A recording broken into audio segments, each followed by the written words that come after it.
নমস্কার, কেমন আছো তোমরা সবাই? আশা করি ভালো আছো। আমার নতুন একটি ব্লগে তোমাদের সবাইকে স্বাগত জানাই। আজকে আমি বানাবো চিকেনের দো পেঁয়াজা। তো আমি কিভাবে বানাই আমার স্টাইলে, আর একটা সিক্রেট মশলাও আছে, সেটাও তোমাদেরকে বলবো। এখন দেখো, আমি চিকেনটাকে ভালোভাবে ধুয়ে নিয়েছি। এবার আমি নুন, হলুদ আর তেল দিয়ে ভালো করে ম্যারিনেট করে রাখবো। আর সিক্রেট যে মশলাটা বলেছিলাম সেটা হচ্ছে এই যে দেখতে পাচ্ছ গোলাপ জল। এই গোলাপ জলটা আমি 1 সিপির মতো দেব, কারণ মাংসর যতটা পরিমাণ থাকবে সেই বুঝে দিতে হবে, বেশি দিলে অনেকটা গন্ধ হয়ে যাবে। আর এইটা যে দিচ্ছি দেখতে পাচ্ছ, এটা হচ্ছে বিরিয়ানি মশলা, এটাও আমি দেব 1 চামচ। এবার দিয়ে ভালোভাবে মাংসটাকে ম্যারিনেট করে রেখে দেব।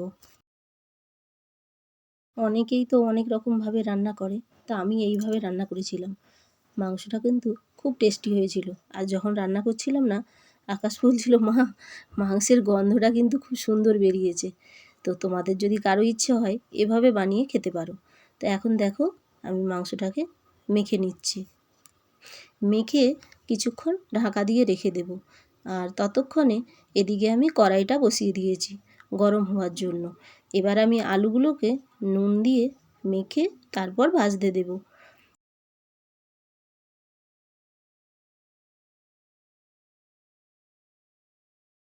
এই রান্নাটায় অনেকে মৌরি আর দই এইগুলো ব্যবহার করে, কিন্তু আমি এইগুলো ছাড়াই রান্নাটা করলাম।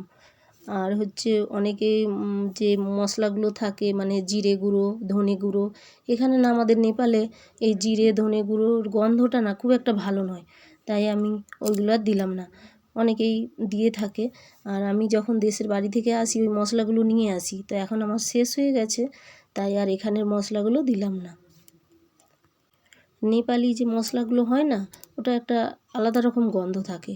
আর আমাদের মানে দেশের যে মশলাগুলো, ওটা একটু অন্যরকম গন্ধ। তো আমরা তো ওই মশলাই খেয়ে অভ্যস্ত, এই মশলা অতটা খাই না। যেমন রেগুলার হলুদ গুঁড়ো, লঙ্কা গুঁড়ো এগুলো খাই, এগুলো অতটা গন্ধ টন্ধ কিছুই থাকে না। তবে ধনে গুঁড়ো, জিরে গুঁড়ো এগুলো না ভীষণ একটা কীরকম বিদঘুটে গন্ধ লাগে আমার, ওই জন্য আমি এগুলো দিলাম না।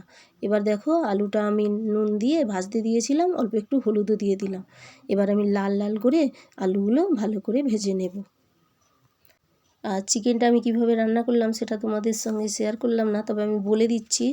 রেগুলার যে মশলা, মানে ফোড়নে দিয়েছিলাম জিরে, গরম মশলা, তেজপাতা, তারপরে পেঁয়াজ কুচি, আদা রসুনের পেস্ট আর একটা টমেটো কুচি দিয়ে আমি মশলাটাকে ভালো করে কষিয়ে নিয়েছি।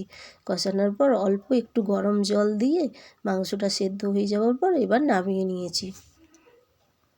এবার আমি যেটা করব সেটা হচ্ছে লাস্ট টিপ।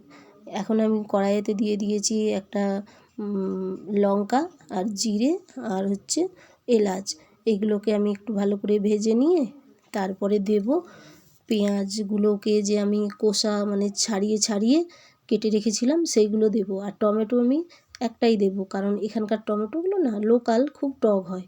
তো বেশি দিলে মাংসটা টক হয়ে যেতে পারে, তো সেই জন্য আমি যখন চিকেনটা রান্না করেছিলাম কষার সময় তখন একটা দিয়েছিলাম, আর এখন একটা দেব। আর এইগুলো যে দেখতে পাচ্ছ, এগুলো খুব একটা বেশি ভাজবো না। এই পেঁয়াজ আর টমেটোগুলো না আমি হালকা একটু ভেজে নেব, খুব একটা বেশি ভাজলে মাংস দেওয়ার সময় না নেতিয়ে যাবে। তো দেখো, এবার এগুলো একটু হালকা করে ভেজে নিই। আজকের ব্লগটা আমি একটু ছোট করেই দিচ্ছি, সেই জন্য আর চিকেন কীভাবে রান্না করলাম সেটা আর দেখালাম না। তো এবার দেখো, এই যে টমেটোটা দিয়ে দিয়েছি, এবার একটু হালকা হালকা ভেজে নিই। একটা রান্না কিন্তু অনেক রকমভাবে করা যায়, যে যার নিজের মতো করে করে, অনেকে অনেকের দেখেও করে। তো আমি অনেক রকম দেখেছি চিকেনের দো পেঁয়াজা, তো আমার মনে হলো যে আমি আমার স্টাইলে করি একটু। তো আমার এইটা ভালো লেগেছিলো, আর খেতেও কিন্তু খুব টেস্টি হয়েছিল। এবার দেখো, ভাজা ভাজা হয়ে গেছে, ধনেপাতা আর কাঁচা লঙ্কা দিয়ে দিলাম। আর শুকনো লঙ্কা আমি না একটাই দিয়েছি, কারণ কাঁচা লঙ্কা দিচ্ছি, শুকনো লঙ্কা আবার লঙ্কার গুঁড়োও আছে, তা মাংসটা অনেকটা ঝাল হয়ে যাবে। তো আকাশ তো বেশি ঝাল খেতে পারবে না, তাই অল্প অল্প দিলাম। যারা যারা মৌরি বাটা দিয়ে খেতে ভালোবাসো তারা কিন্তু এই স্টেজে মৌরি বাটাটা দিতে পারো, কারণ এখনই মৌরি বাটাটা দিয়ে এবার চিকেনটা ওর সঙ্গে ঢেলে দিতে হবে। তো আমার কাছে মৌরিটা ছিল না, মানে বাড়িতে ছিল না, তাই আমি দিতে পারলাম না। এখানে জানো তো সব রকম মশলা সবসময় পাওয়া যায় না। আমি মৌরিটা বিকেলে খুঁজেছিলাম, কিন্তু কোনো দোকানেই পাচ্ছিলাম না। তো যাই হোক, জিরে দিয়েই কাজ চালিয়ে নিলাম, কী আর করা যাবে। তো এখন দেখো আমার এই চিকেনটা এবার ঢেলে দেবো, দিয়ে কিছুক্ষণ ফুটিয়ে নেব, কারণ ঝোলটা একটু বেশি আছে, তো আমি অতটা ঝোল রাখবো না, আমি একটু গ্রেভি গ্রেভি করে নেব। এখানে সব রকম মশলা পাওয়া যায় না বলে আমি বেশিরভাগই দেশের বাড়ি গেলে ওখান থেকেই মশলা নিয়ে আসি। গোলাপ জল, বিরিয়ানি মশলা, গরম মশলা, এইগুলো এখান থেকে গরম মশলা একবার নিয়েছিলাম, এতটাই গন্ধ খেতে পাচ্ছিলাম না। এখনও আমার গরম মশলার প্যাকেটটা আছে। সেই জন্য আমি দেশের বাড়ি থেকে যে সানরাইজের গরম মশলাটা হয় ওটা কিন্তু খুব সুন্দর টেস্টি হয় খেতে, তো ওইগুলোই আমি মশলাগুলো এনে রাখি। তারপরে কি বলো তো, অনেক মশলা দিলেই যে রান্না সুন্দর হবে তা নয়, এক একজনের হাতের রান্না এক এক রকম হয়। এদিকে দেখো যেটুকু বাকি ছিল ধনেপাতা সেটা আমি দিয়ে দিলাম, কারণ আমি আগেই একটু ধনেপাতা দিয়েছিলাম, তো ওই ধনেপাতাটা মাংসের সঙ্গে ফুটে গিয়ে সেদ্ধ হয়ে গেছে।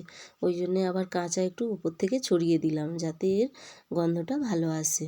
তো আমার চিকেন দু পেঁয়াজাটা তৈরি হয়ে গেছে, আর এর ঝোলটাও প্রায় ফুটে ফুটে গ্রেভি হয়ে আসছে। তো এবার আমি নামিয়ে নেব।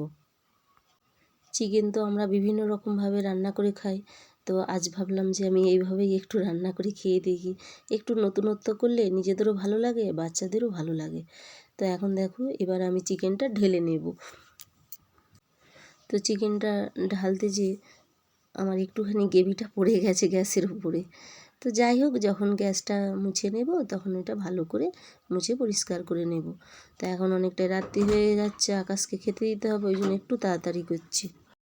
আজকে তো শনিবার, আজকে ছুটি ছিল, কিন্তু কালকে রবিবার সকালে স্কুল আছে, ওই জন্য আমি তাড়াতাড়ি করছি যাতে আকাশকে একটু তাড়াতাড়ি খাইয়ে শুইয়ে দিতে পারি।